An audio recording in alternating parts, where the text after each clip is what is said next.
Cette vidéo est sponsorisée par Nvidia. Découvrez en description les offres de fin d'année. Bien, alors on attaque la session des démos et on va commencer par accueillir Lise de la société Enoben qui va nous présenter Calipeg et la nouvelle version de Calipeg qui maintenant est multiplateforme puisque ça tourne aussi sur Mac et PC et pas que sur tablette. C'est ça. À toi Lise. La dure tâche de commencer en premier. Je vais faire mon mieux pour que... normalement, vous êtes frais, donc c'est bon, j'ai toute votre attention, mais après, vous risquez de m'oublier. Donc je vais travailler à ce que ce soit mémorable. Je ne vais pas danser, mais voilà. Donc, je vais lancer ça. Ça veut bien se lancer. Alors, donc, je représente la société Enoben, qui est partiellement ma société, vu que je suis aussi cofondatrice. Et on va d'abord faire un tout petit récapitulatif des épisodes précédents pour les gens qui n'étaient pas là l'année dernière, pour les gens qui étaient dans une grotte pendant 5 ans. Donc on a lancé Calipeg en 2020 sur iPad. Donc c'était, et c'est toujours, une application d'animation 2D professionnelle avec une interface très, très épurée et simple. On a commencé à 4 personnes, maintenant on est 6 depuis 2 mois, donc c'est une petite équipe. Et ensuite, on a commencé à se lancer dans des portages. Donc, on a fait un premier portage sur iPhone. Donc, c'est Calipeg Mini. Donc, c'est l'ensemble des fonctionnalités de Calipeg, mais dans un format iPhone. Donc, c'était un challenge assez technique et au niveau graphique, mais on a réussi à le sortir et c'est très, très fonctionnel. Et enfin, cette année, on a sorti la version Android, qui était une grosse étape pour nous parce qu'il y a très peu d'applications graphiques à visée professionnelle sur cet OS. On va passer sur les limitations techniques et aussi celles de marché, mais voilà, on a décidé de se lancer dans la voiture parce qu'on a eu beaucoup de demandes pour cette plateforme. Et en fond d'écran, ce que vous voyez, c'est l'un des décors de notre court-métrage, parce qu'on a fait un court-métrage cette année aussi, en utilisant l'application, mais aussi After Effects et Blender. On n'est pas fermé à d'autres outils, c'est un peu la mentalité de Calipeg. C'est-à-dire que vous commencez chez nous, vous allez ailleurs, on ne vous empêche pas, on vous facilite même le travail. Et vous allez voir un plan notamment dans l'aperçu de la version PC. À côté de ça, on a aussi fait de nouvelles fonctionnalités que je vais présenter ici, pour vous faire patienter. Donc on a sorti en septembre la version 2.4 pour la partie iPad et 1.2 pour la version Android, elles n'ont pas les mêmes versions. Donc un outil pour flipper, donc faire défiler les feuilles, je vais dire beaucoup flipper, mais voilà, vous comprenez l'idée. Et un assistant d'intervalle qui, funeste, s'appelle AI, si on l'a raccourci, mais ça n'utilise pas du tout d'IA, c'est juste des bonnes maths, et qui vous permet de placer vos dessins correctement dans Lot of Text. Donc je vais vous montrer ça, parce que j'aime bien faire des démos live.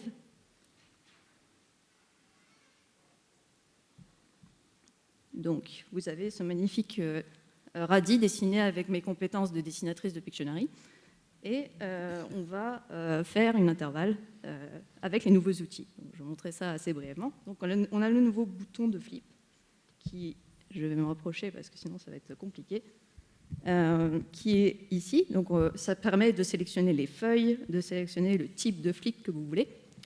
Et aussi, ça permet de flipper n'importe où sur l'interface. Donc c'est très pratique parce qu'avant les gens, voilà, je ne peux pas animer sur mon canapé parce que le bouton, enfin le flip, c'était avec les 3 doigts, ça m'empêchait.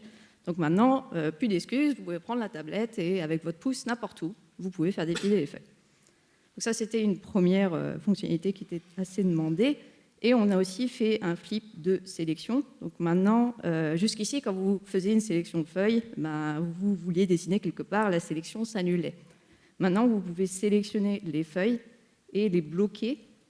Et ensuite, vous flippez que sur ces feuilles-là. Alors, ce n'est pas limité à 2. Vous pouvez sélectionner autant de feuilles que vous voulez, mais ça permet justement de travailler avec précision et de sélectionner de manière très intuitive la zone de travail. Outre le flip, on a l'assistant Lot of Text qui est là. Petite anecdote, au départ, on avait une petite étoile pour l'icône, mais ça faisait trop IA, donc on l'a enlevé. Donc quand on lance Lot of Text, on peut choisir différents modes. Ça vous permet en fait de choisir des points sur l'image d'avant, d'après, et automatiquement, ça va vous caler votre out of pegs où il devrait être. Ensuite, vous avez une petite flèche ici où vous pouvez manipuler l'arc. Vous pouvez dire, je le veux au tiers, au quart, je peux le placer comme je veux. Les points sont totalement éditables. Vous pouvez sélectionner plusieurs feuilles avant, après. On s'est basé sur un script qui a été fait par un animateur qui s'appelle Nathan Otano pour TV Pens. C'était un script, donc forcément il y avait des limitations. Donc nous, on a codé ça en dur et interfacé pour que tout le monde s'y retrouve. Et on a enlevé les limitations. Donc vous n'avez pas de limitation de feuilles et vous pouvez éditer après coup. Donc ça, c'est un nouvel outil qui vous permet simplement d'aligner vos dessins et ensuite de continuer à dessiner. Ça ne vous génère pas l'intervalle, non, c'est juste pour vous aider à positionner. Et c'est repositionnable à l'infini.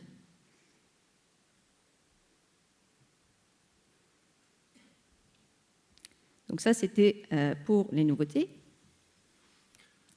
Et maintenant, on va passer par ce qui vous intéresse peut-être le plus, donc le work in progress, qui est la version PC et Mac sur laquelle on travaille depuis à peu près 1 an et demi, qui s'appelle Calipeg Studio, qui n'aura pas ce logo-là, ni cette typo-là, c'est juste pour l'exemple. Donc on a fait une petite vidéo des avancements en cours. Donc d'abord, on a quand même filmé Calipeg avec un plan. Comme ça, vous voyez la timeline, vous n'avez pas de limitation de calque, ça c'est la version de tablette.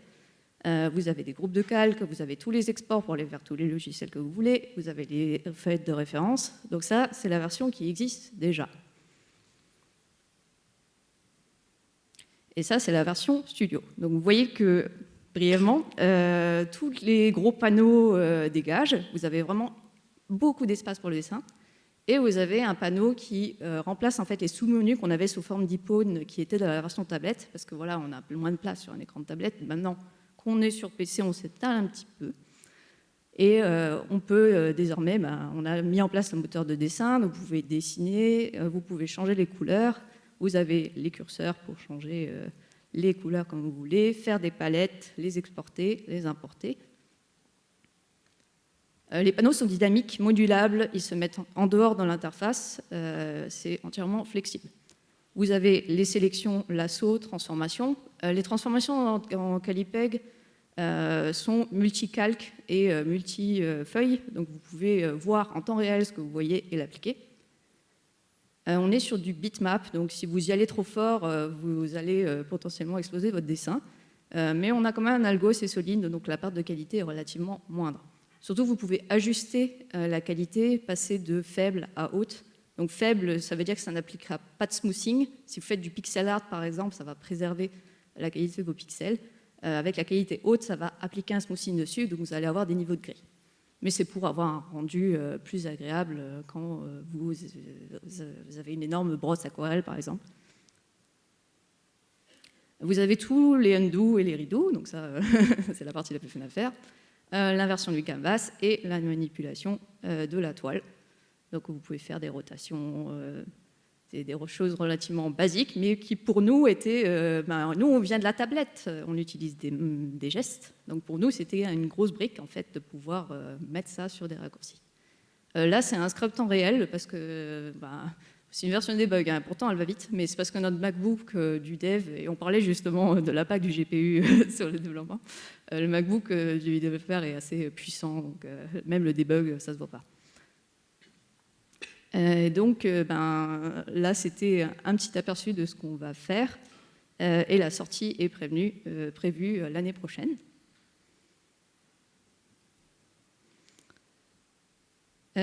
Donc si vous êtes curieux en fait de nos développements, si vous avez des retours à nous faire, justement, vous pouvez vous inscrire sur notre Discord et commencer à discuter avec tous les gens qui sont déjà là, hein, on est quand même pas mal. On fera aussi un message collectif qu'on diffusera pour la bêta fermée. Donc il faudra passer par un formulaire pour nous faire un petit coucou et dire voilà, je suis intéressé par la bêta, les raisons, et ensuite on vous enverra un NDA et vous pourrez rentrer dans la bêta. Vous pouvez aussi nous envoyer un mail à contact@enoben.com et nous suivre sur les réseaux. Et juste pour finir, un tout petit merci à Magis pour nous accueillir. Le CNC, puisqu'on est aujourd'hui, il y a beaucoup de gens qui ont bénéficié d'une AMT, donc nous aussi. Sans le CNC, le développement aurait pris beaucoup plus de temps, ça nous a permis d'avoir un développeur quand même supplémentaire. Donc merci au CNC d'avoir contribué au développement de Calipex Studio. Et enfin, à vous de m'avoir écouté. J'ai essayé de faire le plus rapide que je pouvais. Et s'il y a des utilisateurs dans la salle, vous êtes géniaux. Merci Lise. Alors, avons-nous des questions dans la salle? Bonjour. C'est quoi le prix sur PC et Mac?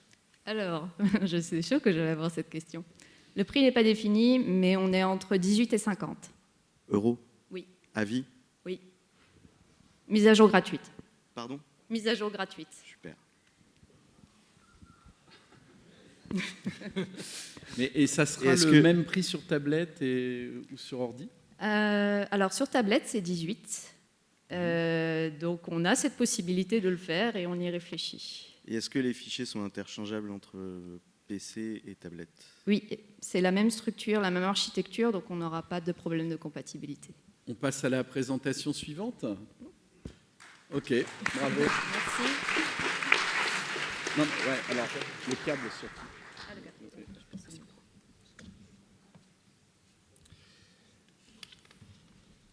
J'en profite entre les deux présentations pour rappeler que quelqu'un a dû perdre une paire de lunettes de soleil.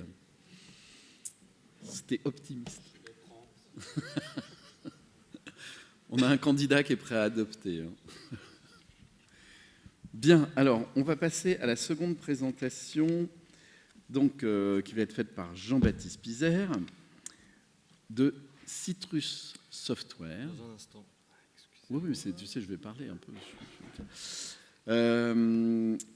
Citrus Software, c'est une nouvelle société qui va commercialiser les logiciels qui avaient été développés en interne chez Timto. Tout à fait. Voilà. Merci beaucoup Stéphane, merci Véronique pour l'invitation déjà. Et donc, effectivement, oui, Citrus Software, on va parler de Citrus de Timto. Alors moi je suis Jean-Baptiste Pizer, je suis actuellement CTO de Citrus Software. Je te remercie. C'est pour que tout le monde entende. C'est mieux.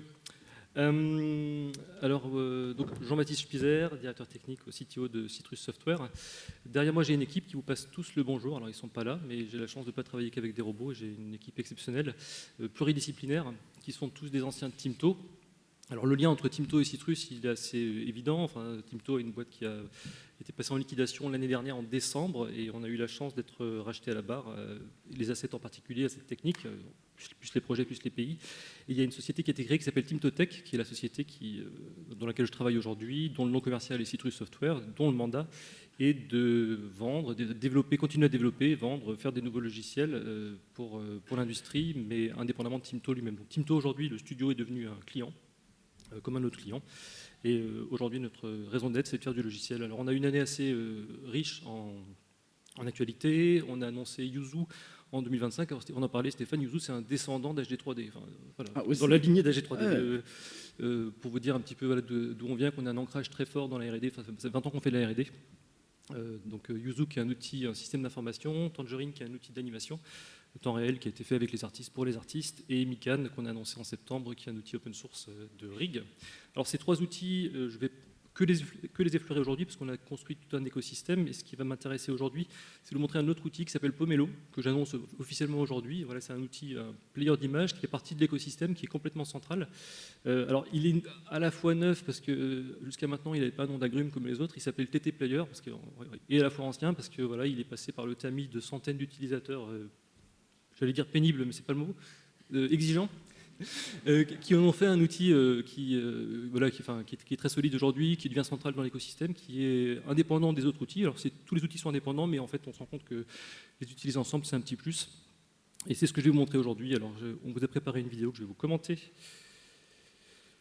en suivant l'historique, le cycle de vie d'un épisode. Plus ou moins il y aura des allers-retours et des raccourcis qui seront faits, mais je vais essayer d'être le plus clair possible. Tu veux qu'on baisse l'éclairage? Non, pour moi c'est bon. On va baisser un peu l'éclairage pendant le film, si c'est possible. Très bien, merci. Merci. Donc Pomelo, vous avez compris, si tu n'as pas un nom d'agrume, tu n'es pas un logiciel chez nous, quoi. Il faut que ce soit un agrume. On est parti.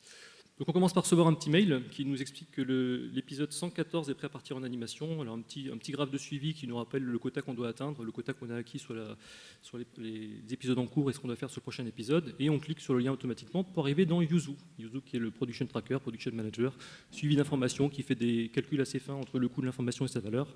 Là pour l'instant on va se contenter de regarder simplement les assets de l'épisode 114 avec le grappin.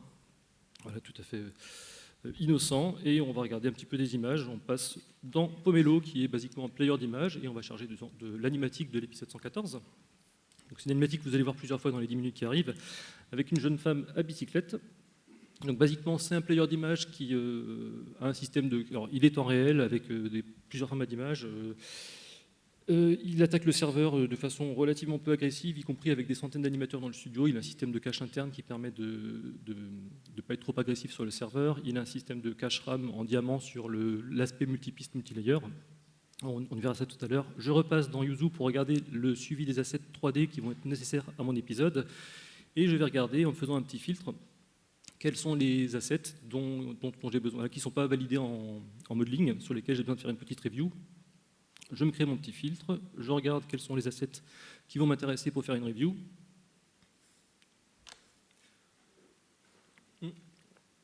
Et je rebascule dans Pomelo. Après m'être fait une petite playlist de review où je vais regarder mes 3 assets. Alors j'ai 4 assets. Je vais afficher la jump list, le fameux contrôle Y qui est assez envié par les autres outils, qui nous permet de sauter assez rapidement d'un shot à l'autre. Alors là, c'est des shots d'assets pour bien vous dire que Pomelo est très versatile. Il est utilisé par 98% des ressources dans le studio. Il n'y a que le comptable qui ne l'utilise pas. Et encore, c'est parfois la meilleure façon de voir les dernières images. Si jamais vous regardez où en est la prod.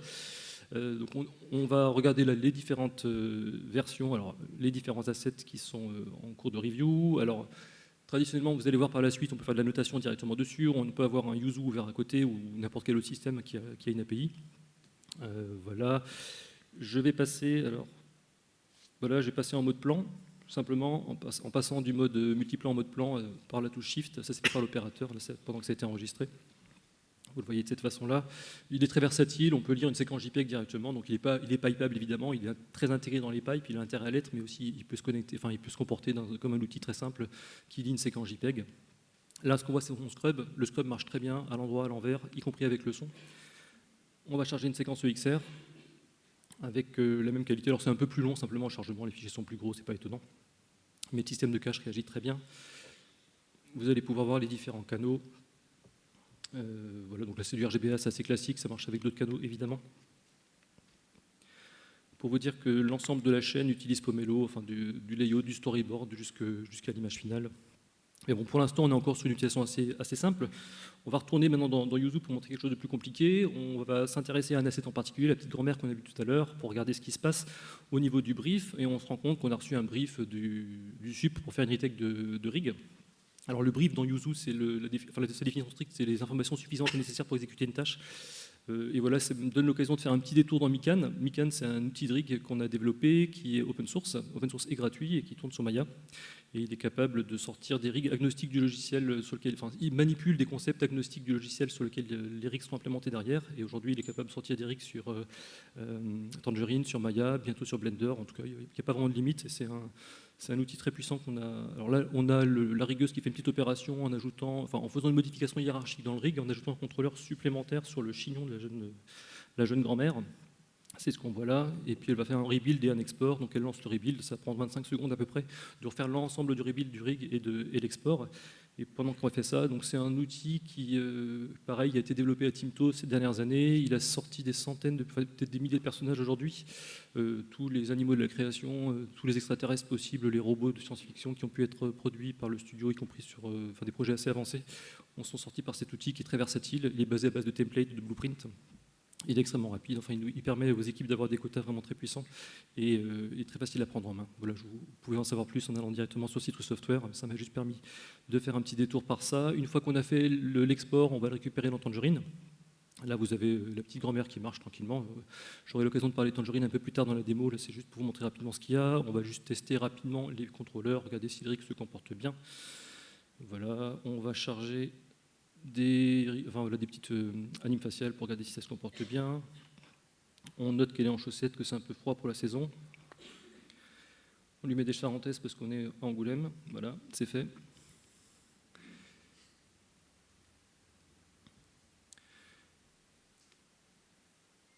Et voilà, bon, elle marche avec les petites charentaises. Là, voilà, le Supanime a fait différents cycles. On a une playlist complète avec tous les cycles, les assets qui est généré automatiquement quand on attaque un épisode pour voir où ça en est. On peut voir le line test de l'ensemble de la série avec une scène qu'on populate comme ça, enfin voilà, avec 40 personnages. Ça tourne en temps réel sur Tangerine, on l'a aussi en temps réel sur Pomelo, évidemment. Alors j'avance un petit peu dans le temps pour me projeter dans le moment où on a fait l'IoT animation. Je repasse dans Yuzu. Yuzu, on a des outils de suivi d'informations assez pointus avec différents niveaux d'entonnoir de précision sur le scope et la valeur d'information. Là, on est sur la page wiki où on a rassemblé, l'assistant réel a rassemblé différentes informations. On va ensuite retrouver ces informations réparties par plan, parce que voilà, les personnes qui travaillent au layout vont travailler sur des plans, sur des séquences. On doit retrouver des informations précises sur ces séquences-là. Ce qui va nous intéresser là, c'est un petit plan qui a une information sur une plaque de verglas qu'on va retrouver. Et c'est l'occasion pour nous de retourner dans Pomelo, parce qu'encore une fois, il est central. Et à ce moment-là, on a différentes versions qui arrivent. Je vous ai parlé du versionning, que c'était un outil qui était multi-step, multi-version. On va pouvoir voir les différentes versions d'animation, du plan animatique, layout, les différentes versions d'animation que vous voyez ici.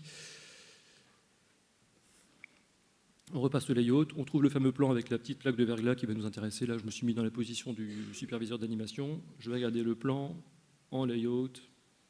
Je repasse dessus, je scrub, voilà, en animatique, layout. Donc tout ça, c'est enregistré en temps réel, ça se fait au clavier, c'est extrêmement rapide. Tout se fait dans le même espace d'image et on passe à l'animation. Et là, comme Supanime, je vais dire que je ne suis pas tellement content de la façon dont le personnage fait ses grimaces. Et je passe en mode dessin simplement. Et voilà, je vais faire une retake directement en annotant l'image. Donc j'utilise Pomelo non pas seulement comme un visionneur, mais aussi comme un support pour transformer des informations dans l'espace image et les transférer d'un département à l'autre. Donc ce que vous voyez à gauche pendant que le superviseur dessine, c'est la retake textuelle telle qu'elle a été énoncée précédemment. Donc c'est relié à Yuzu, ça peut être relié à Kitsu, ça peut être relié à Flow, n'importe quel outil qui a une API un peu solide. En bas à gauche, vous avez le breakdown du plan, donc c'est très pratique aussi. Pendant qu'on suit le cycle de vie du plan, on peut voir quel est son breakdown, comment il est évolué. Et puis il y a tous les outils. Alors, on peut parler de la Joconde avec, mais c'est un peu compliqué, donc voilà, c'est un outil assez simple pour faire de la notation. Là, je rebascule dans le mode animateur, qui a un peu plus tard récupéré sa retake. Alors c'est Sixtine Pira, ma chef de projet, qui a fait la démo. Elle va se mettre un petit filtre pour regarder quels sont les plans qui lui sont assignés. Elle va regarder quels sont les plans qui sont actuellement en retake. Elle en a 3. Alors tout ça, c'est enregistré en temps réel. Elle va cliquer sur Open Entity Player, qui est l'ancien nom de Pomelo. On l'ouvre, et en quelques secondes, elle va avoir ses plans dans l'application lourde chargée directement, avec les retake, les images qui ont été copiées-collées par le sub dans la retake Yuzu, vous voyez en haut à gauche. Et quand elle va se placer sur la frame qui l'intéresse, elle va voir l'image telle qu'elle a été dessinée directement. Donc voilà, c'est très pratique. Voilà. Bon, ça tourne sur Windows, Linux, comme tous les softs que je vous ai montrés pour l'instant. Et ce qui est chouette avec ce widget, c'est qu'il tourne aussi sur Tangerine de la même façon. Donc on va retrouver le plan sur lequel elle va travailler. Et là, elle va faire effectivement l'animation. Donc là, bon, elle opère au clavier. Elle voit l'animatique, et là on retrouve le dessin qui a été fait par le superviseur, et sur lequel, en se passant dans l'espace de l'image, en screen space, on peut directement modifier le posing du personnage pour le faire coller précisément à la retake du superviseur. Donc voilà, je disais vraiment que Pomelo, c'est un outil qui est central. Il permet de voir des images, il permet de donner les retakes, mais il permet aussi d'être le support visuel de différentes retakes, parce qu'il y a beaucoup de choses qui passent par l'image dans notre métier, pas uniquement par le texte. Y compris sur des retakes, et donc c'est très puissant pour ça. Ce widget, il est compliant avec d'autres outils d'animation. C'est une application, un widget Qt qui marche avec tout.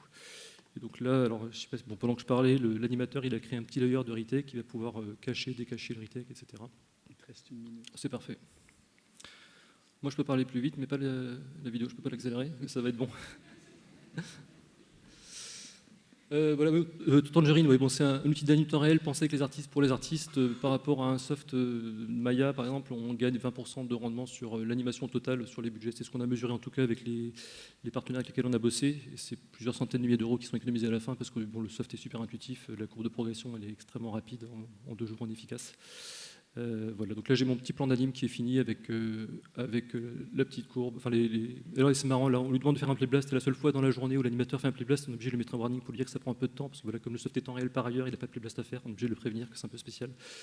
Pour finir, on se replace un point de vue un petit peu plus stratégique, tactique, direction de production. Je vais regarder dans Yuzu l'avancée de mes épisodes en mode épisode par épisode, et là je vois ce tableau que j'aime bien verdir, que j'aime bien voir verdir avec tous ces épisodes, ces étapes et ces épisodes qui se croisent, et je me rends compte que voilà, dans la magie des 10 minutes, l'épisode est passé au final edit, et voilà.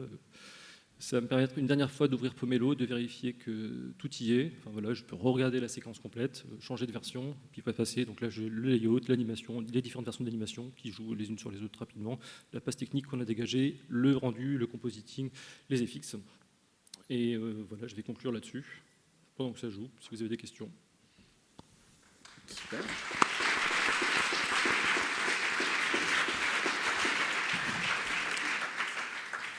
Donc voilà, si on peut rallumer la salle, histoire qu'on arrive à voir les mains se lever.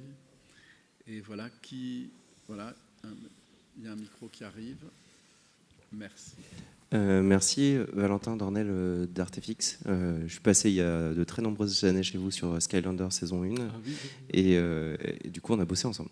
Peu importe, je voulais déjà dire super stylé ce que vous avez fait, c'est très très chouette, ça donne envie d'essayer, etc. Et ça me rappelle dans une autre entreprise où je suis passé, sur les viewports, il y avait la possibilité d'interroger en fait quels étaient les assets et de pouvoir faire, c'était contrôle-clic à l'époque, et on avait un menu contextuel pour nous donner plein d'informations sur les assets, et c'est un truc qui, dans beaucoup de départements, nous ont sauvé la vie, pour dire, mais d'où vient ce petit pixel qui fout la merde? Et du coup, je glisse l'idée, si jamais, je pense que vous l'aviez déjà, mais je sais que c'est un truc que j'ai peiné à retrouver ailleurs, et vu l'avancement des outils que vous avez, ce serait super chouette de l'avoir aussi. Et voilà, c'était sur un fond de...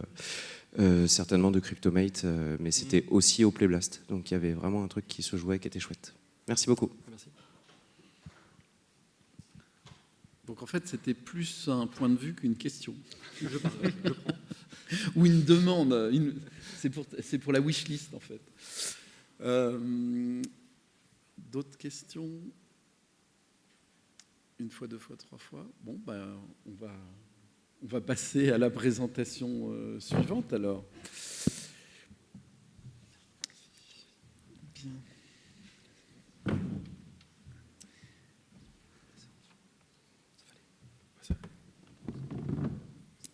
Donc, ça va être le tour d'André Dacosta, de Mago Studio. Et Mago Studio travaille sur un outil sur le transfert de style. Et je dis ça, c'est amusant parce que tout à l'heure, je ne sais pas si vous vous rappelez, mais quand on parlait d'automatisation, voilà, j'ai cité le transfert de style et j'avais ça en tête. Très bien. Voilà. C'est bon? Oui, vas-y. Est-ce que vous m'entendez bien si je parle comme ça? Il faut vraiment le mettre dans le... Comme ça? Non, lève-le un peu pour qu'il soit dans l'axe de ta bouche. Voilà. Hop. Comme ça. Voilà, c'est une membrane perpendiculaire. Ok, bonjour, je suis André Dacosta, je travaille comme chef produit et artiste chez Mago. Mago, c'est une petite boîte française, très jeune, qui a à peu près 1 an, qui développe un outil de transformation vidéo assisté par l'IA pour les professionnels. Et donc avant de rentrer un peu dans les détails, je vais d'abord vous montrer des résultats pour un peu vous mettre l'eau à la bouche et après vous expliquer comment ça fonctionne. J'ai une petite vidéo. Il y a du son, j'espère que c'est pas trop fort.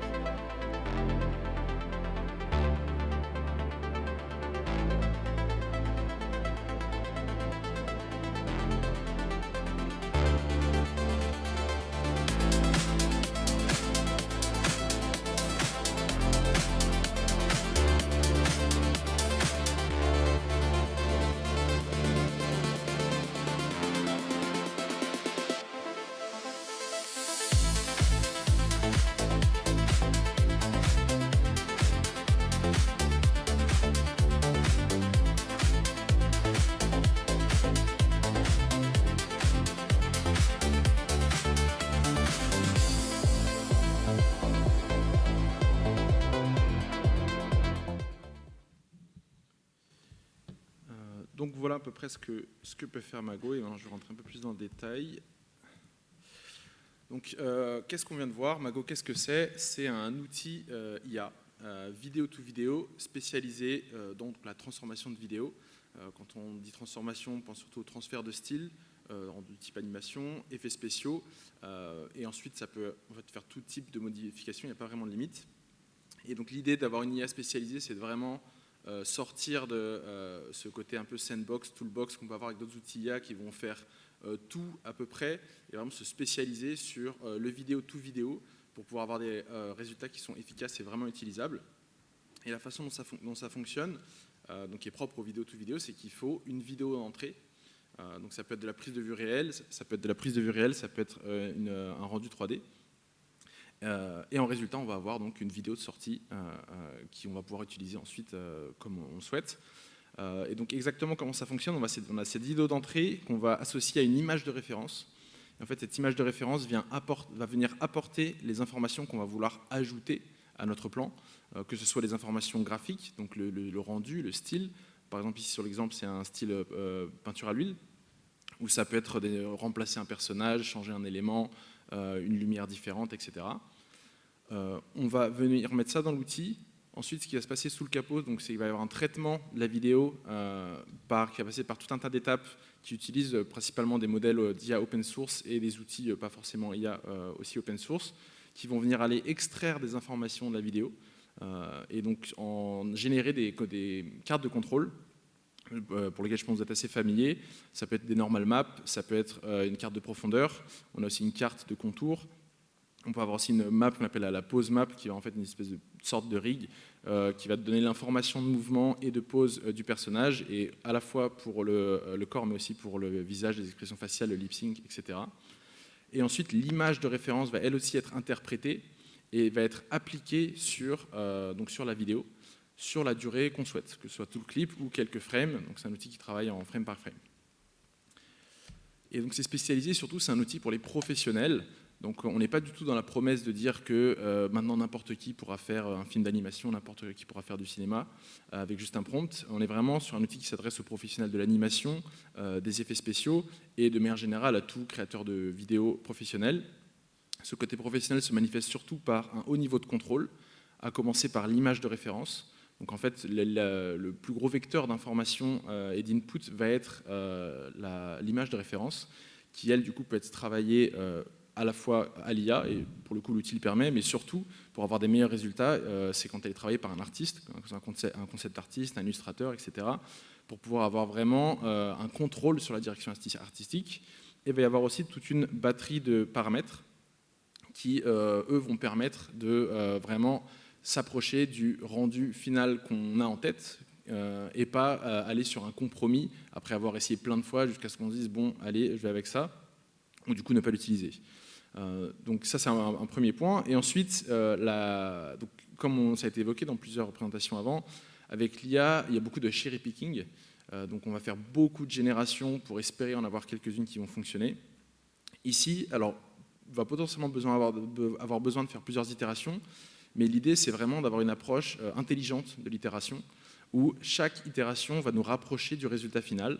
Et donc ça, c'est permis grâce au niveau de contrôle. Donc on va à chaque fois itérer en changeant un petit paramètre, en changeant quelque chose dans l'image, pour pouvoir comprendre comment ça fonctionne, ce qui se passe à l'écran, et atteindre comme ça le résultat qu'on souhaite. Aussi, on travaille donc frame par frame. On a la possibilité de faire des rendus de 8 frames à 2000 frames. Donc après, selon l'FPS, ça fait différentes durées, mais on peut vraiment. L'idée, c'est vraiment de faire petit à petit travailler sur une petite durée au début pour essayer de trouver les paramètres qui fonctionnent, et une fois qu'on est OK, on va appliquer ça sur tout le clip par exemple. Alors dans les faits, donc, on se veut un outil complexe mais facile d'accès, et donc l'idée c'est que, et aussi pour que ça facilite le travail, l'idée c'est que finalement dans 60 à 80% des shots vont pouvoir être stylisés, modifiés assez rapidement, assez facilement. Il y a quand même un certain degré d'automatisation qui fait que sur un projet à 100 shots, on va en avoir peut-être 80 qui vont être faits en quelques clics et les 20% qui, eux, vont être plus compliqués. C'est souvent du coup les plans les plus complexes et souvent les plans les plus intéressants qui vont occuper 80% du temps. Mais là-dessus, on va pouvoir avoir un niveau de contrôle qui va nous permettre vraiment d'atteindre ce résultat final, même sur des plans qui sont compliqués.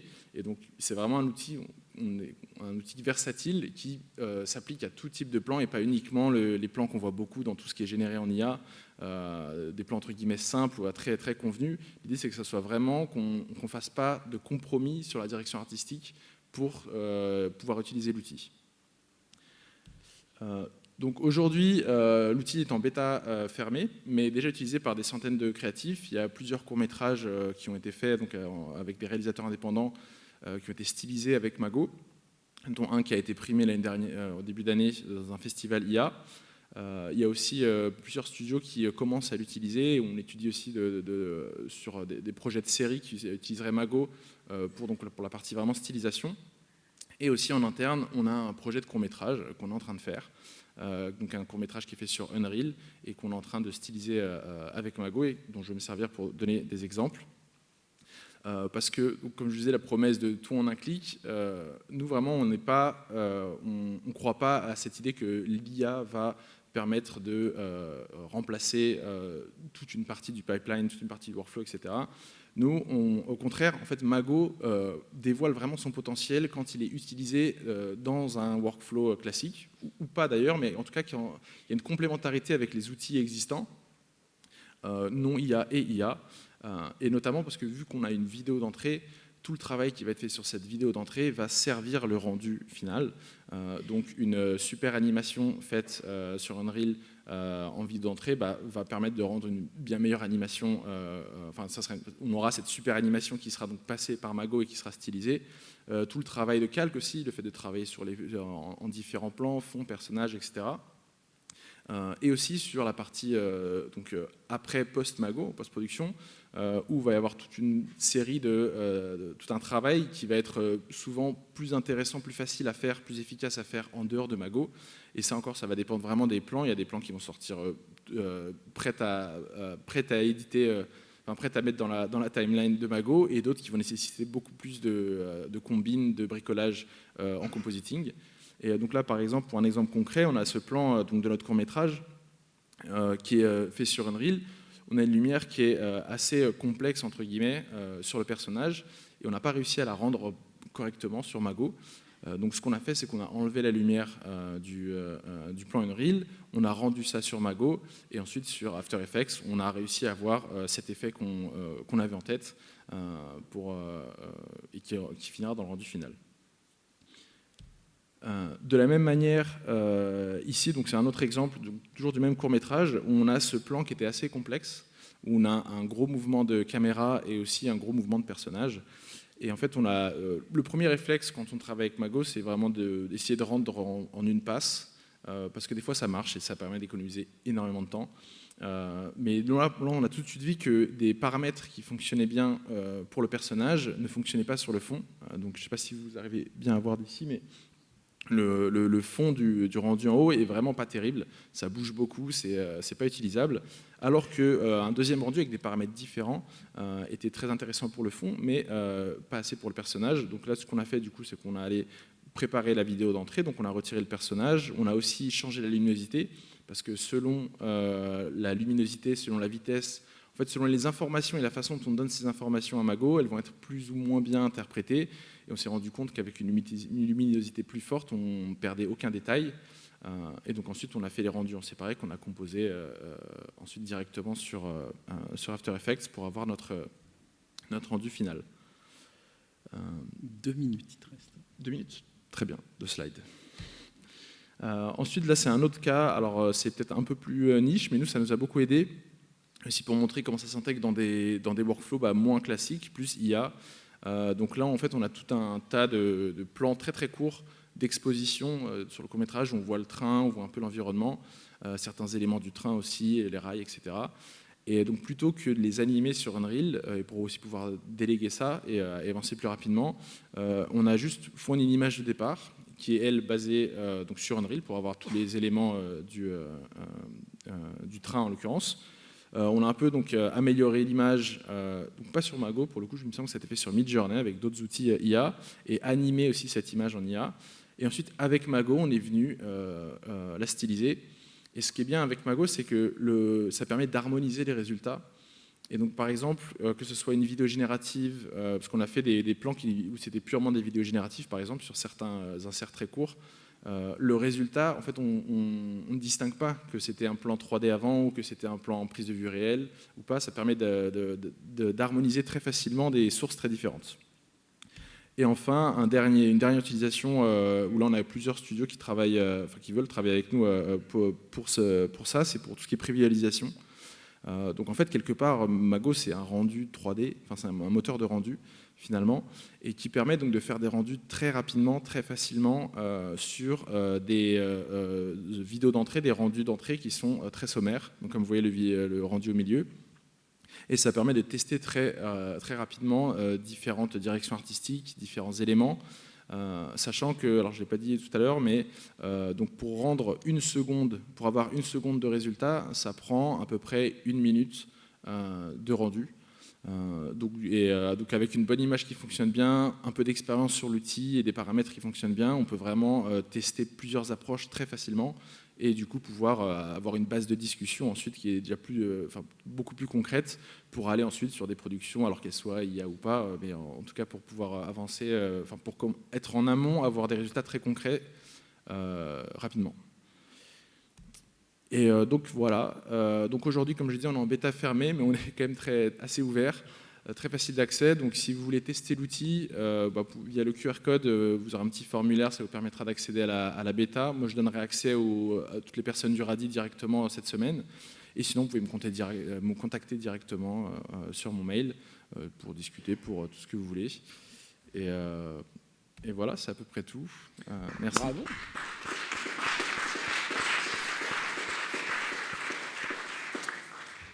Bien, alors, des questions dans la salle. Ah, il y a plusieurs bras qui se lèvent. Oui, merci. J'avais une question, oui, par rapport au fait que vous parliez du cherry picking. Pardon, c'est ici.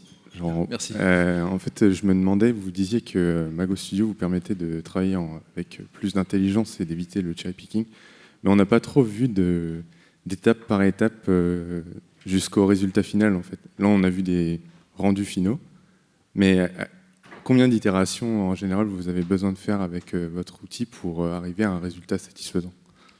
Je peux montrer un exemple. En l'occurrence, ça dépend vraiment des plans. Comme je disais, il y a beaucoup de plans où des fois du premier coup ça marche, 2-3 itérations c'est bon. D'autres, moi j'ai des projets où j'ai 70 itérations. Donc ça va vraiment dépendre des plans.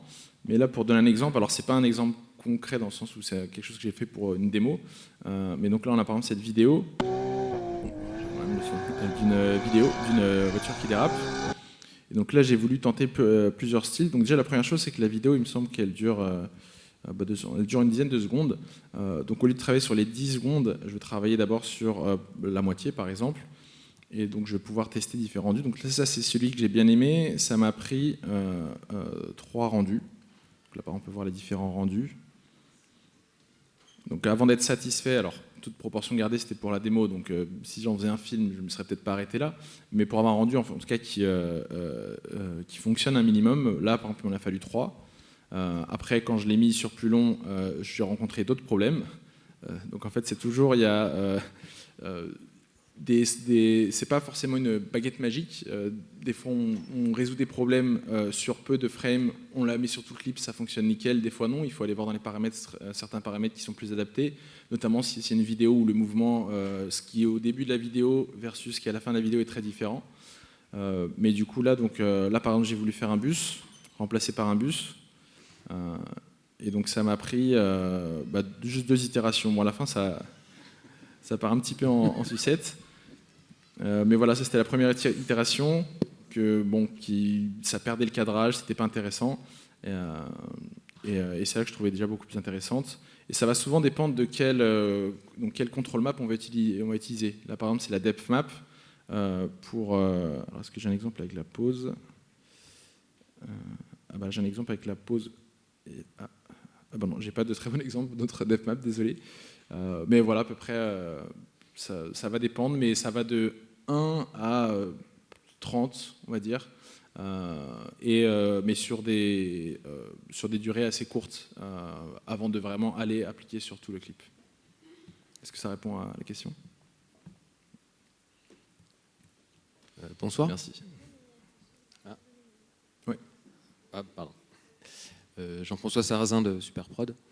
Est-ce que vous assurez la consistance des assets lors de la génération de vidéos? Par exemple, quand vous montriez un Playblast avec tout qui est blanc, et après vous dites on peut faire du rendu dessus. Si mon personnage, par exemple, il a un logo sur son t-shirt à l'avant et autre chose à l'arrière, comment est-ce que je peux fournir l'information au modèle pour qu'il respecte ça dans le dans le rendu? Très bonne question. Alors là, aujourd'hui, si pour ce cas très précis-là, d'une information à l'avant et une information différente à l'arrière qui est qu'on ne peut pas inventer, entre guillemets, si on ne la sait pas, aujourd'hui, vu qu'on travaille qu'avec une seule image de référence, pour l'instant en tout cas, ça ne va pas être possible. C'est-à-dire qu'il va falloir plutôt le faire en 2 rendus et les mettre et les joindre ensemble, par exemple. Et on travaille par contre à pouvoir mettre plusieurs images de référence et surtout à travailler sur un concept d'avatar, donc surtout si on a un personnage récurrent, de pouvoir fournir des informations qui vont être utilisées sur des plans différents et pouvoir typiquement donner ce genre d'informations au moteur. Ma question va être super rapide. Fiona Cohen de Blender. Comme tu as parlé d'outils, d'algorithmes open source, etc. Mais du coup, la question, c'est aussi sur quel matériel ils sont entraînés. Est-ce que tu peux nous dire la source et la licence de ce matos? Merci. Alors, nous, en fait, on ne développe pas nos propres modèles. Donc, on se base vraiment sur des modèles open source. Alors, je ne peux pas vous dire lesquels précisément.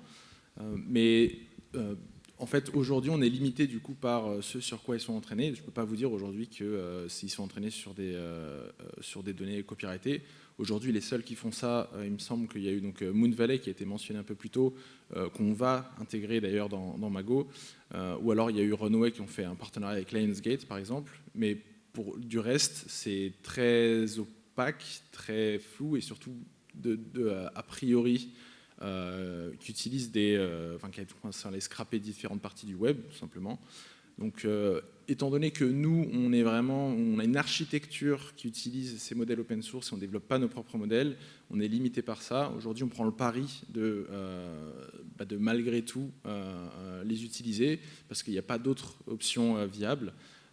Mais on est très ouvert et très friand d'utiliser des modèles. Donc s'il y a des modèles open source qui se développent, qui sont sur des données copyrightées, on sera au front, peut-être pas les premiers, mais en tout cas on s'assurera vraiment de les intégrer. On veut le faire avec Moon Valley, donc c'est une volonté qu'on a, mais aujourd'hui la réalité c'est que c'est entraîné sur, c'est les modèles open source qui eux sont entraînés du coup sur tout un tas de données qui sont certainement pas toutes copyrightées. Bonjour, Michael Reynaud de Blue Spirit Studio. Ma question c'est, est-ce que je suis là. On a besoin d'une image de référence par shot ou est-ce qu'on peut appliquer un univers graphique à plusieurs shots qui ne sont pas vraiment construits pareil? Alors, dans la pratique, c'est une image de référence par shot. Il faut vraiment travailler shot par shot, sinon le résultat va être, ça sera très difficile. Mais donc, il va falloir avoir une image de référence différente en général. Ça va dépendre de ce qu'on veut. Si on travaille sur le rendu graphique, en général, on va travailler sur une image qui va devoir être une frame stylisée. Donc forcément, d'un shot à l'autre, cette frame va changer. Mais dans Mago, il y a des outils qui permettent, avec l'IA, de rapidement répliquer le style d'un shot à un autre. Donc si par exemple, on a une image de référence qui marche bien pour un shot, on peut utiliser cette image de référence pour générer la frame du shot suivant, pour pouvoir avoir une consistance et faciliter le travail. Même si travailler avec un artiste, ou en tout cas le travail manuel ou hybride avec l'IA en général, plus il y a de travail fait sur l'image de référence, plus le résultat sera contrôlé. Donc après, voilà, ça dépend de la complexité des plans. Voilà. Bon, la dernière question, mais courte. Alors, la question va être courte. La réponse, je ne sais pas. Donc, alors, j'ai vu une démo au Satis et là, j'ai revu les vidéos et à chaque fois, je vois que l'impact de l'image de référence sur la dénaturation de l'animation. C'est-à-dire que l'image de référence impacte les modifications d'expression du personnage et change la temporalité de la vidéo. Donc, j'imagine que vous en êtes conscient et que si vous voulez un usage professionnel, il faudrait corriger ça. Merci. Oui, c'est quelque chose dont on est conscient. Ça va vraiment dépendre des exemples, des plans.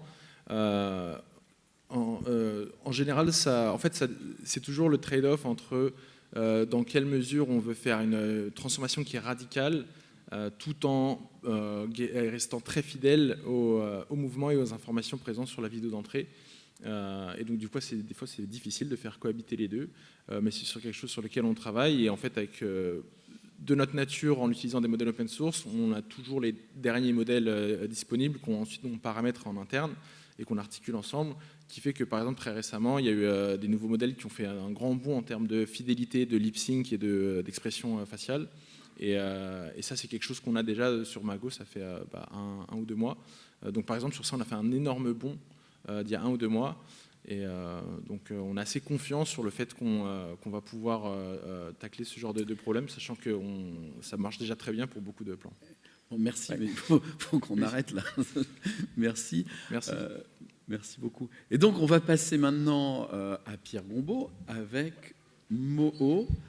Et donc, voilà, il doit falloir... Tu as le câble vidéo? Moi, j'ai un HDMI déjà de branché. Bon. Donc, tout va bien. Vous entendez tous ma voix suave, c'est bon. Il faut vraiment que tu te rapproches très près et dans l'axe du micro. Ouais. Ça va comme ça? Ouais, j'ai envie de dire que ça va.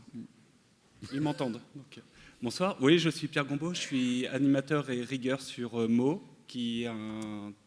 Ah oui, mon écran marche super. Qui est un logiciel d'animation 2D vectorielle basé sur du rigging, c'est-à-dire animation avec un squelette.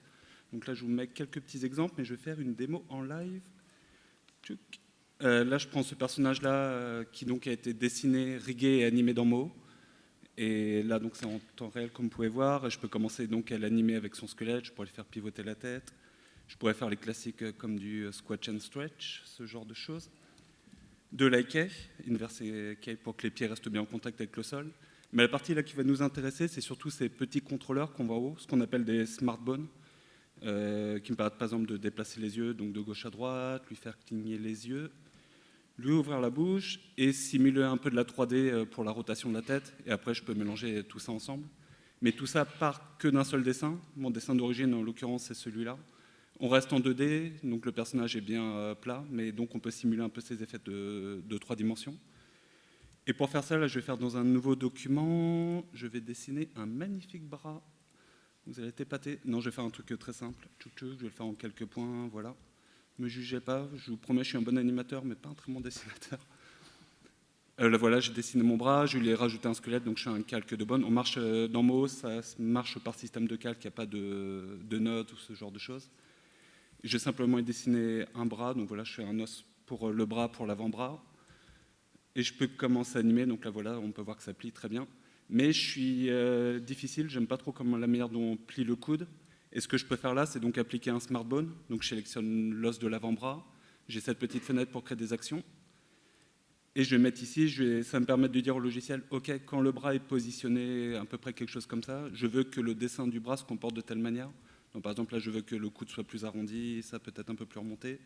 J'ai un personnage qui est costaud, donc on va lui faire des gros biscottos comme ça, voilà, magnifique. Et maintenant, donc, je peux retourner dans ma timeline d'animation principale. Je vais dézoomer un petit peu. Et maintenant, donc, je peux commencer à animer. Et effectivement, le logiciel tient bien en compte ce que je lui ai dit de faire dans ce cas-là. Dans l'autre côté, on ne lui a pas encore dit, mais je pourrais lui dire aussi que le bras se comporte de telle manière. Donc là, je peux le faire sur un bras, si on le faisait sur un visage. Pareil, là, je crée un nouveau calque vectoriel.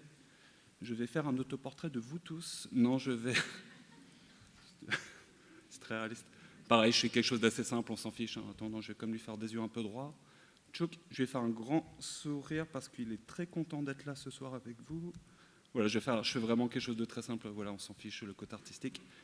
Mais là, j'ai mon dessin. Pareil comme pour le bras, je lui ai créé un calque de rigging, donc pour mettre le squelette. Je mets mon dessin dedans. Je vais lui faire 2 bonnes assez simples. Hop là, on va peut-être les aligner. Et voilà, magnifique. Je vous promets que je suis payé pour faire ça d'habitude. Je suis animateur. Non, mais là, c'est pour la démo, évidemment. Et là, si je veux faire une rotation de tête, je rajoute un bone qui va avoir la fonction de smart bone, de bone intelligent. Et là, donc, je lui ai créé une action à celui-là.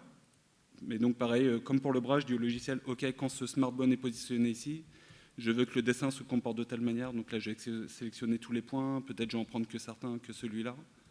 Je vais mettre comme ça. Là, pareil, je ne vais pas trop peaufiner non plus. Et pareil pour la bouche, on va positionner quelque chose comme ça, peut-être. Tchouk. Allez, on va rajouter, je sais pas, on peut animer beaucoup de choses dans Mo. On peut animer la courbure, l'épaisseur du point. Disons que je suis content avec ça. Je peux retourner donc sur mon animation principale, ma timeline principale, et commencer à animer mon personnage. Je vais utiliser cet outil. Et en plus, maintenant, j'ai la rotation tête que j'ai ajoutée, et le logiciel donc, va faire l'interpolation automatiquement. Donc voilà, là, je suis avec quelque chose d'assez simple, évidemment, en public et tout ça, mais dans les conditions normales, vous bosserez tranquille chez vous ou en studio. Vous aurez un meilleur résultat. Mais c'est vraiment ça la base, c'est vraiment vectoriel, donc on a le pouvoir de déplacer des points et de rajouter un rigging et de donner donc les smart modes qui permettent de peaufiner notre animation. Et là, donc, si je retourne sur mon petit monstre rose que j'aime beaucoup, là on peut voir que lui il a beaucoup plus d'action, mais pas tant. Là si j'ouvre toute la fenêtre, on a ça. Et c'était juste pour être sûr que le bras se plie bien de... Pardon, je vais mettre ici. On voulait être sûr que le bras se pivote bien exactement comme on désirait. Pareil pour la queue, je crois, pour le corps. Voilà, ça permet de régler chaque chose précisément. Vous n'êtes pas obligé de le faire. Et là, je peux les éditer après. Là, donc j'ai mon action pour faire pivoter la tête. Et je peux l'éditer ensuite. Donc je vais dans mon action head turn. Et je vais dire au logiciel, OK, le calque de dessin de la tête, par exemple celui-là, je sélectionne. Là, je vais faire un truc assez grossier, hein, pareil. Je déplace beaucoup de points d'un coup. On va modifier la couleur parce qu'il est en colère, il devient tout vert. Tchouk. Et donc voilà, l'interpolation se fait. Et maintenant, si je retourne sur ma timeline principale, je peux continuer à animer. Et là, on peut déjà voir que le logiciel il a tenu compte de ce que j'ai demandé de faire. Alors là, c'est un peu artistique. Et voilà, j'ai toujours la bouche qui s'ouvre, j'ai toujours contrôle sur le reste. Donc libre à vous, après, vous n'êtes pas obligé de créer des actions. Je vous invite à le faire parce que le contrôle que ça donne, c'est quand même très chouette. Mais donc là, c'est vraiment la base pour le rigging en vectoriel. On ne fait pas de bitmap dans Moho, parce qu'il y a Krita, Photoshop, CliStudio, TVPN, celui que vous voulez, qui sont déjà très forts pour ça. L'idée, c'est vraiment de se concentrer sur le vectoriel. Mais on peut importer du bitmap. Par exemple, là, c'est un PNG. On peut importer du JPEG, du PSD avec les calques. Donc là, j'ai apporté ce magnifique petit gorille, cette image de gorille. Je crois que c'est un gorille. Et pareil, moi, je lui crée un squelette assez basique. Donc voilà, je lui mets quelques bones, quelque chose comme ça. Et à partir de là, je pourrais commencer déjà à former l'image, je pourrais le faire groover toute la nuit. Je pourrais le faire bouger. Et là, vu que c'est du bitmap, j'ai moins de contrôle sur le vectoriel, mais ce que je peux faire, c'est créer un maillage, un mesh. Et un maillage, donc là, le logiciel me le crée automatiquement en se basant sur l'alpha, la partie transparente de l'image. Là, je le peaufine un petit peu. Donc ça reste du vectoriel, c'est juste un vectoriel qui a le pouvoir de déformer du bitmap. Donc là, je vais rajouter quelques points le long du visage. Voilà, je vais faire quelque chose d'assez simple aussi, peut-être sur le nez. Là, je vais sélectionner les points que j'ai dessinés au niveau de la mâchoire. Et maintenant, donc, je peux commencer à déformer l'image aussi. Je vais lui faire... c'est marrant l'animation. Et voilà, et après j'ai toujours le pouvoir du rigging derrière, donc là c'est assez basique, hein. Pareil, c'est les petites briques de Lego que vous assemblez, j'ai le droit de citer des marques, des briques de Lego que vous assemblez, vous faites quelque chose de compliqué. Là c'est le même principe, vous avez le petit Lego maillage, le petit Lego rig. Voilà, c'est vraiment les bases comme ça. Et si on pousse un peu plus loin, là, par exemple, j'ai cet exemple-là, cette scène, c'est un PSD, et pareil, c'est fait dans Photoshop, mais encore une fois, tant que votre logiciel de dessin exporte en PSD, félicitations, vous pouvez l'importer dans Moho. Moho va vous garder les calques, les groupes, toutes ces choses-là. Et ce personnage, donc, qui est un niveau un peu plus compliqué, c'est le même principe, il a un système de rig, donc on lui a mis des petits bones pour ouvrir la bouche, etc. Quelques contrôleurs, là, pareil, c'est pour cligner les yeux, déplacer les yeux. Peut-être je pourrais en avoir un pour modifier l'expression au visage, ça, c'est libre à vous, l'utilisation. Et on retrouve ce système de maillage pour le corps. Là, si je zoome, on voit que c'est du vilain pixel tout flou, mais c'est pas très grave, jamais vous bossez à cette échelle-là. Je vais masquer la tête, comme ça on verra un petit peu mieux. Mais là, pareil, si vous regardez le corps, les rochers du corps, pardon, je vais me mettre là, on voit qu'il y a une espèce de pseudo-effet de 3D dessus. Et c'est pareil, c'est le même principe du maillage. Donc là, je vais aller assez vite, je vais créer quelques images clés. Touc. Je prends mon outil magnète pour sculpter, entre guillemets, mon mesh, pour simuler un peu un effet de 3D. Et voilà, donc là, on voit que ça pivote un petit peu comme de la 3D, mais tout ça n'était qu'un mensonge. En fait, on reste bien dans un... Oui, je sais, je vous déçois. On reste bien dans un univers en 3D. Moho, c'est de la 2D, mais dans un univers 3D. Donc, ce qui me permet d'avoir un peu cet effet. Là, j'ai mes différents calques, je change la profondeur en Z de chaque calque. Et à partir de là, je peux déplacer la caméra et avoir, par exemple, un effet de parallaxe. Je peux zoomer dans le personnage, je vais mettre quelque chose comme ça. Je vais faire du Spielberg version Wish. On va se mettre comme ça. Vous avez compris l'idée, là, Moho, pareil, me fait interpolation. Évidemment, tout ça se passe en temps réel. Là, le personnage n'est pas des plus compliqués, j'ai pas la pire des machines, mais j'ai quand même pas mal de calques et tout ça, j'ai les mèches qui déforment. Et là, tout se lie en temps réel, il n'y a pas de souci, je pourrais continuer à éditer. Oui, pardon, ouais, donc cette histoire de parallaxe. Heureusement que je me suis fait des notes, j'ai beaucoup de choses à vous dire et j'ai peu de temps. Donc, non, c'est bon, ça va côté temps. Oui. Ouais. N'hésite pas à me gronder si je prends trop de temps. Quelle pression. Et ce que je voulais vous montrer aussi, c'est autre chose, c'est ce qu'on appelle les liquid shapes, avec mon excellent accent anglais, c'est les formes liquides. Donc c'est toujours le même principe du vectoriel. Là, j'ai fait un nouveau document, je crée deux formes vectorielles. Donc voilà, se chevauche normalement. Est-ce que je peux dire au logiciel, pardon, je vais peut-être leur faire un trait plus épais, voilà. Wow, large le temps. Mais... non, ça va. Et ce que je peux dire au logiciel, c'est de mélanger les formes, donc comme si elle faisait une seule. C'est, pour ceux qui connaissent la 3D, c'est un peu les booléens. Je ne sais pas trop comment on prononce en français, booléen. Ouais, merci. Donc là, je les fusionne, là, je peux les soustraire au contraire, si vous voulez faire un magnifique clair de lune. Ou je pourrais l'utiliser, c'est pas comme ça qu'on fait un masque dans Moho, mais je pourrais, voilà, si je veux faire un œil assez rapidement, voilà, je modifie la couleur. De magnifiques, hop là, c'est avec cet outil. Voilà, je peux faire un œil. Là, pour le coup, les formes liquides, là où elles sont intéressantes, c'est plutôt quand on part ça, donc le mélange, et que je mets au maximum la valeur de mélange. Et là, on a déjà un côté un peu plus, d'où le nom, un peu comme du liquide, comme de l'eau. Donc, je pense que vous imaginez, créatif comme vous êtes, l'intérêt que c'est pour faire, par exemple, animer des liquides, ce genre de choses. On peut aussi utiliser l'inverse, par exemple, pour faire du feu. Donc là, je vous montre, je vais masquer ça. Là, on a cette flamme qui est donc, pareil, qui utilise exactement ce principe de forme liquide. Et quand on regarde l'horrible vérité derrière, en fait, c'est juste une petite goutte comme ça. Il faut que j'arrête d'être aussi cruel avec cette... En vrai, c'est très joli. Pardon, je vais afficher ça. Donc en fait, c'est juste une goutte, voilà comme ça, 4 étoiles qui ont été dessinées. Donc pareil, on a modifié la manière dont les formes interagissaient entre elles. Et là, quand on regarde, c'est juste les 4 étoiles qui tournent, la petite goutte au milieu, et relativement facilement, on a une flamme qui pourrait donner l'impression d'être faite en traditionnel. Et vu que ça reste du vectoriel, je peux toujours, par exemple, je vais me mettre ici. Je pourrais modifier les couleurs, je sais pas, du contour, du remplissage. Attends, je vais prendre ici, voilà. Magnifique choix artistique. Et voilà, donc c'est... Hop là, pardon, je clique pas au bon endroit. Donc voilà, ça reste du vectoriel, donc j'ai toujours le contrôle. Je peux zoomer dedans, évidemment, ça pixelera, il n'y aura pas d'effet de pixelisation. Je peux modifier la couleur. Et je peux aussi modifier la brush. Donc là, je ne sais pas si c'est super visible comme ça, si ça devrait l'être. Et je peux appliquer n'importe quelle brush. Les brushes dans Moho, c'est jamais que des petits PNG en 256 pixels que vous pouvez donc créer les vôtres, les importer, modifier ceux qui existent déjà. Mais voilà, donc je pourrais modifier la brush, modifier les réglages de brush, mais j'ai pas le temps, désolé, j'aimerais. Si vous avez 2 heures, pas de souci. Ça va, je suis bien. Merci. Et donc ce système de flamme, si on le pousse un petit peu plus loin, pareil, là c'est le même principe, sauf que là on a rajouté en plus des effets de flou, des modes de fusion, un peu comme dans Photoshop, After Effects, ce genre de choses. Là, encore une fois, tout est en temps réel. Donc là, je pourrais désactiver les effets, et voilà, là c'est le rendu un peu plus de base. Mais donc j'ai tout ça en temps réel, et donc je sais toujours mes étoiles qui donnent cet effet de 3D. Mais je pourrais aussi déplacer les points, et là voilà, j'ai mon rendu pareil qui s'adapte en temps réel, donc je peux voir ce que ça a donné. C'est très beau. Et pareil, si on pousse encore plus loin, mais je vous promets, c'est le dernier niveau. Là, si on le met dans les conditions un peu plus réelles, donc là, les flammes qu'on a ici, c'est avec ce système de forme liquide. Et le reste, qu'on voit peut-être un peu moins, mais j'ai tous les effets de particules. Ça, pareil, je ne l'ai pas vu, mais on a un système de génération de particules, on peut mettre du flou. Là, pareil, c'est un PSD exporté en plusieurs calques. Donc, si vous prenez un peu plus de temps, mais là, finalement, je n'ai pas tellement plus de calques. Là, vous avez la totalité aussi de l'interface. Si j'affiche toutes les fenêtres, sont déjà à peu près toutes ouvertes, à vrai dire. J'ai celle des actions. Voilà, vous allez avoir 3 fenêtres, vous n'avez pas besoin d'avoir 2 écrans, tout se passe sur le même écran, le rendu en temps réel. Et j'en profite aussi ici pour parler, la semaine dernière, là c'est la version 14.4 du logiciel qui vient de sortir, qui est gratuite pour les possesseurs de la version 14. Et c'est l'export en... Pardon, ça doit être cette vidéo-là. La magie du direct, oui. C'est l'export en GLB, GLTF. En gros, ça vous permet d'exporter vers Unreal, vers Unity, Godot, ou par exemple vers Blender. Et donc, vous pouvez exporter vos animations, ça va garder le rig, ça va garder les mèches, doivent être convertis. Ne me demandez pas les détails techniques, en tout cas, ça marche. Et donc, voilà, vous pouvez... Ah, je fais pas semblant. Ouais. Et donc, voilà, comme vous pouvez voir l'écran, là, tout ça, ça a été animé dans Moho et c'est exporté après. Là, par exemple, je crois que c'est Blender, si je dis pas de bêtises. Et on garde bien les rigs, on garde tout ça. Il doit bien me rester 30 secondes. Non, non. C'est vrai? Comment je suis bon? Voilà, dans les grandes lignes, c'est ça. On pourrait parler encore beaucoup, mais... Voilà, merci pour votre attention. Merci beaucoup. Merci.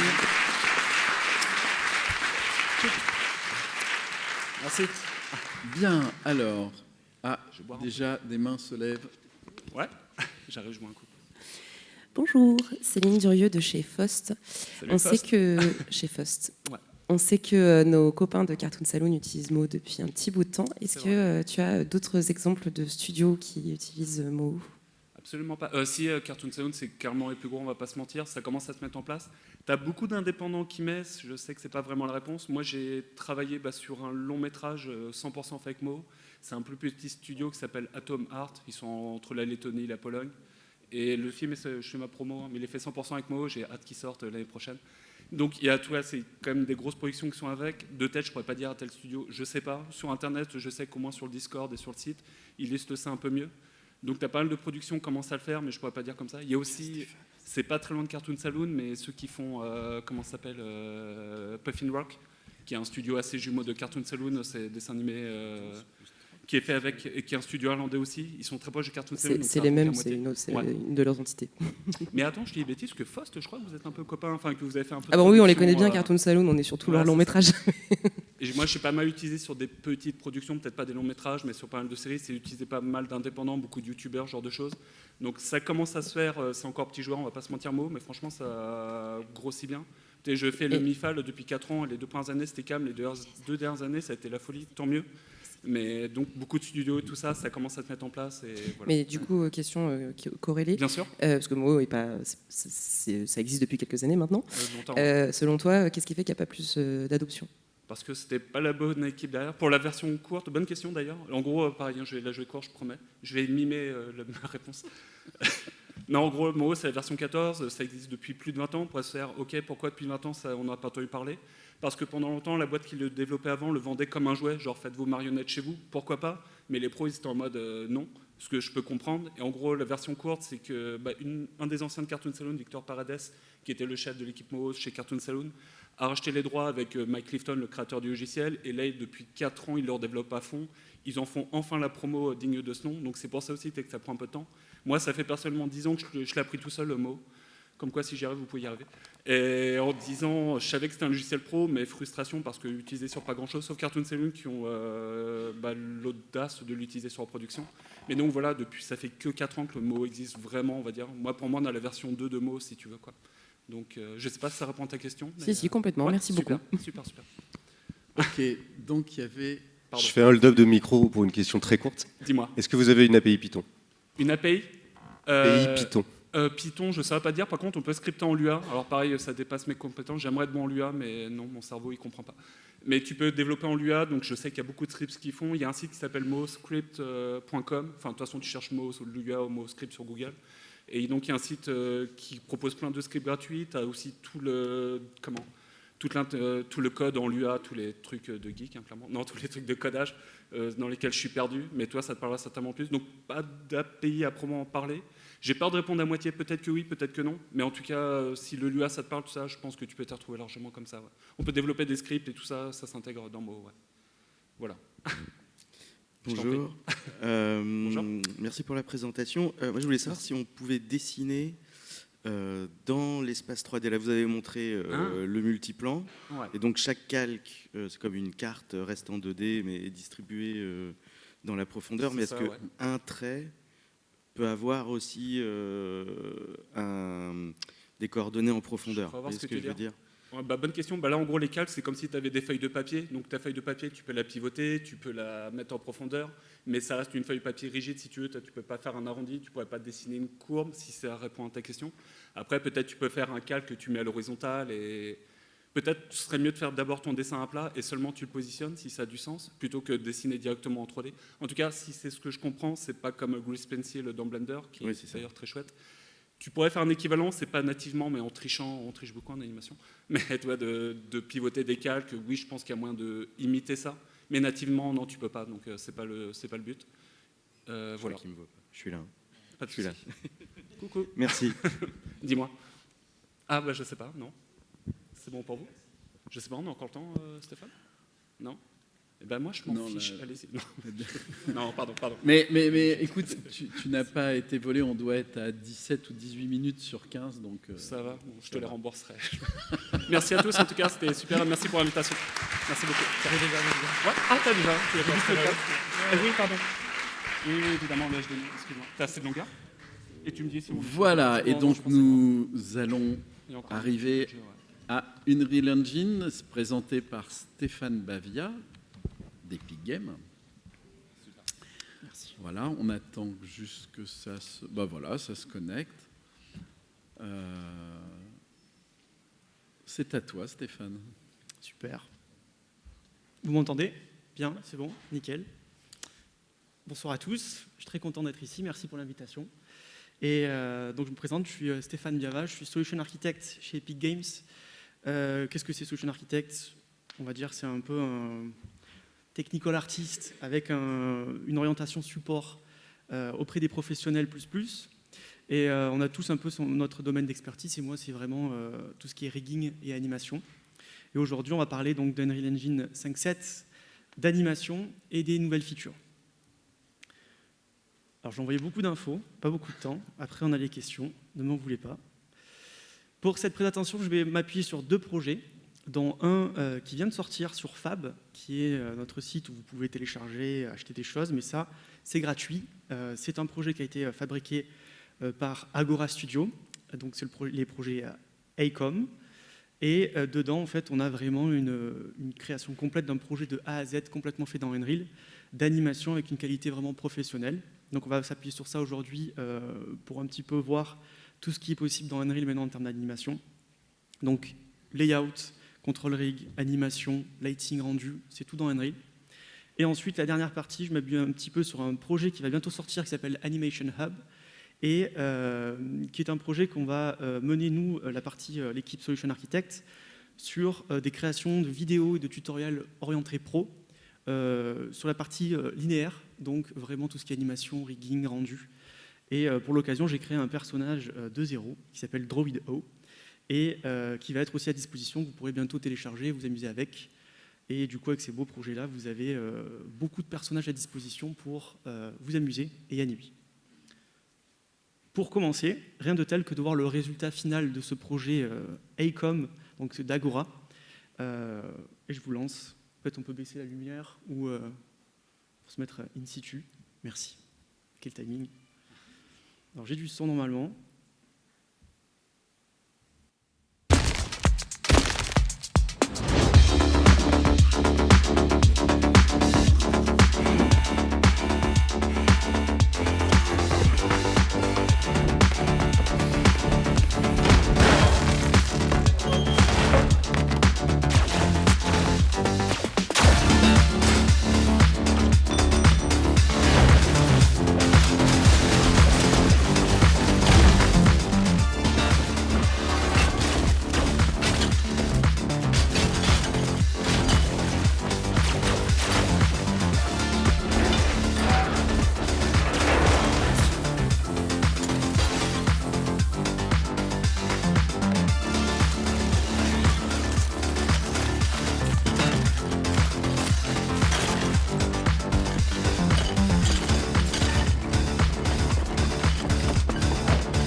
Voilà pour le petit short réalisé par Agora Studio. Bravo à eux pour cette qualité et ce travail très poussé. Et en partant de ça, on va explorer un petit peu les différentes étapes, en partant du tout début, et on reste dans Unreal. Donc dès le départ, Agora a utilisé Unreal avec le plugin Odyssey pour créer tout ce qui est storyboard. Et ça a vraiment un impact non négligeable puisqu'on reste dans le même écosystème et on peut vraiment avoir le côté 2D et 3D en même temps. Et ça apporte un gros plus pour plein de choses différentes, notamment tout ce qui est animation de caméra. Donc ces projets-là, je vous donnerai un QR code après, vous pouvez télécharger. Ils ont été séparés en 2 avec l'Animatic Project et le Animation, mais vous pouvez tout faire dans le même projet. Là, c'est juste pour une facilité de partage. Donc tout a été réalisé ici avec, là vous voyez un petit peu l'interface Odyssey. Et sur la prochaine slide aussi, ce que je voulais vous montrer, c'est, comme je disais, l'utilisation de l'animation de la caméra. Donc là, on switch sur le projet 3D, et c'est la même animation de caméra qui a été utilisée. Donc tout le contexte de la storyboard avec l'implémentation 2D, 3D, on la retrouve ici. Et on peut vraiment profiter de ça et rester dans le même écosystème et éviter des imports-exports, des allers-retours. Et notre gros push, c'est vraiment de vous inviter à rester sur Unreal pour éviter tout ce qui est pipeline hybride, import-export, qui est toujours délicat et douloureux, pour rester poli. Et vraiment vous inviter à partir dès le départ de la storyboard jusqu'au rendu final. Et pour continuer, Du coup, c'était le moment où il y avait le reveal parfait pour vous dire qu'on passe sur le côté temps réel. Et donc avec le projet ouvert ici, pas de triche, ici on est vraiment sur l'éditeur et on peut vraiment explorer tout ce projet et rentrer dans notre projet Agora et dans la qualité vraiment professionnelle. Et ici, je peux lancer mon animation, tout est déroulé et le projet qui est délivré ici pour vous, qui est super important, ça vous permet de vraiment plonger dans tout ce qui a été fait par les animateurs, dans les séquences, aller dans le détail et vraiment explorer cette qualité très avancée. Autant sur le niveau d'animation, vous avez accès à tous les rigs, control rig, modular control rig, etc. Et là, je vais commencer un petit peu à parler aussi de tout ce qui est un peu nouveauté et feature. Vous allez aussi avoir accès du coup à une structure professionnelle avec tout ce qui est séquence, subsequence. Notre gros push d'animation a été réalisé depuis la 5.6. Donc il y a une continuité avec la 5.7 ici.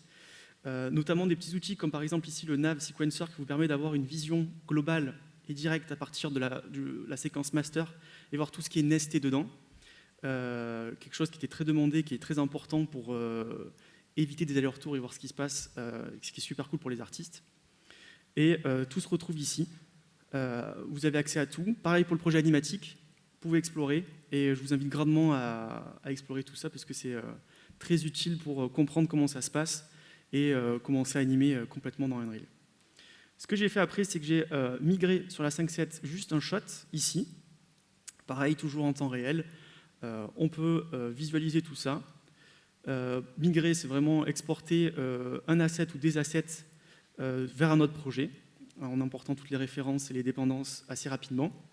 Et donc ici, on se retrouve avec notre personnage bêta agressé de manière un petit peu violente par plusieurs robots. Donc au total, vous allez avoir 6 personnages complètement accessibles que vous pouvez utiliser dans tous vos projets, entièrement rigués dans Unreal comme je le disais. Et donc ici, on va un petit peu plonger dans ce qui est un petit peu nouveauté sur la 5.7. Et ici, je vais rentrer dans la séquence d'animation. Donc je suis sur mon laptop, ça tourne assez bien. Donc on est sur du temps réel, pas que du personnage, comme vous l'avez vu, il y a aussi tout le décor, tout le lighting, vraiment en qualité pixel rendu final, ce qui est super agréable. Et donc ici, dès que je rentre dans ma séquence et dans mon control rig, donc le control rig, c'est vraiment l'asset qui permet de contrôler mon personnage pour l'animer. Ici, on va passer dans l'animation mode, qui est vraiment l'interface animation dans Unreal, qui va nous permettre de gérer tout ce qui est commun en animation. Avec la 5.6 et la 5.7, on a beaucoup amélioré tout ce qui est interface. Donc on a essayé de paquer, de réduire les icônes. Ici, vous allez avoir tout ce qui est maintenant motion trails, sélection, motion trails ici, tout ce qui est changement de pivot, qui est nesté ici dans le top UI au niveau de cette barre. Et aussi, on retrouve tout ce qui est icône d'outils ici, avec notamment une petite nouveauté, deux nouveautés. Donc tout ce qui est contrainte est maintenant nesté dans cette petite toolbar ici avec tout ce qui est Space Switch, contrainte et Snapper, qui est une forme de contrainte aussi un peu plus poussée que la contrainte simple. Et la grosse nouveauté, c'est tout ce qui est Selection Set. Ça, c'est la nouveauté de la 5.7. Et à quoi ça sert ? Quand on était dans Unreal et qu'on commençait à animer, on avait souvent ce souci où, quand je commence à rentrer dans le détail, c'est un peu violent. Donc il y a beaucoup d'éléments. Donc ici, si jamais je veux vraiment isoler mon personnage, dans mon Anima Outliner, je peux toujours venir cacher les autres control rigs, des autres skeletal mesh ici. Mais je reste quand même avec un viewport assez lourd. Maintenant, avec mon set selection, je peux vraiment sélectionner ce que je veux. Donc là, si par exemple je sélectionne un petit peu les contrôles ici sur mon bras gauche. 2 minutes, Stéphane. 2 minutes ? Ouais, ça va un petit peu déborder, désolé, mais là c'est très short. Je peux mettre un nouveau set ici que je viens de créer et ça me permet en cliquant ici un petit right click d'isoler mon set selection et ça me permet d'aérer vraiment mon viewport.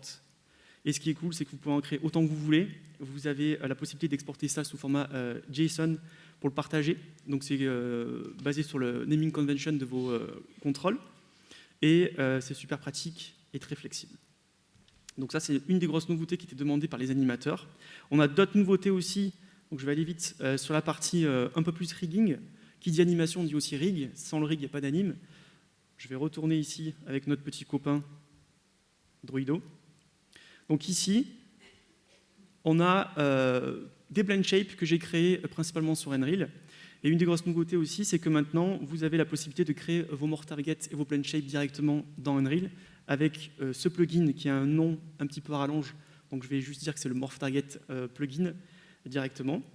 Donc via le Skeletal Mesh Editor, vous pouvez éditer et créer vos blend shapes. C'est le début de aussi une implémentation pour tout ce qui est par exemple morph target et blend shape par shot. Vous avez un shot, vous voulez sculpter et améliorer juste un petit élément, pardon. Vous pouvez rester dans l'éditeur dans Unreal et ajuster ça. Une autre nouveauté aussi dans le control rig, c'est tout ce qui est physics. J'avais fait une petite démo hier soir pour ceux qui étaient là. Donc ça aussi, c'est quelque chose qu'on continue à pousser. On a amené tout le système physique de l'engin dans le control rig qui est ajustable via le système nodal du control rig. Pas besoin de lancer de simulation ou du tape recorder. Tout est en temps réel dans l'éditeur. Et ça ouvre des nouvelles possibilités d'animation aussi super cool. C'était très rapide. Et pour finir, sur des petits QR codes, donc vous avez les deux projets AICOM, Animatic et Animation que vous pouvez télécharger. Je rappelle, entièrement gratuit, qualité pro, vous avez tout, du layout au rendu, accessible, avec même des outils de prod, un peu des custom tools sous forme de blueprint, etc., qui sont super intéressants. Et plein de modules au niveau du contrôleur que vous pouvez explorer. Et ensuite, à côté, je vous ai mis un petit lien sur tout ce qui est tutoriel Odyssey, qui est notre plugin pour tout ce qui est création 2D, du storyboard et plus, avec Unreal.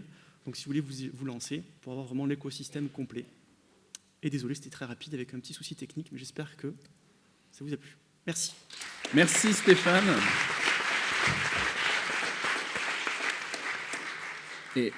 Et on t'a récupéré, on t'a prolongé le temps. Hein. Je tiens à le dire. Et donc, avons-nous des questions dans la salle? Alors, vous levez la main. Voilà, une question. C'est encore Jean-François Sarrazin, Superprod. J'avais une question. Est-ce que vous supportez ou vous comptez supporter des empilements de layers USD, c'est-à-dire par exemple un layer pour le layout, un layer pour l'anime, un layer pour les FX, pouvoir changer les versions des layers?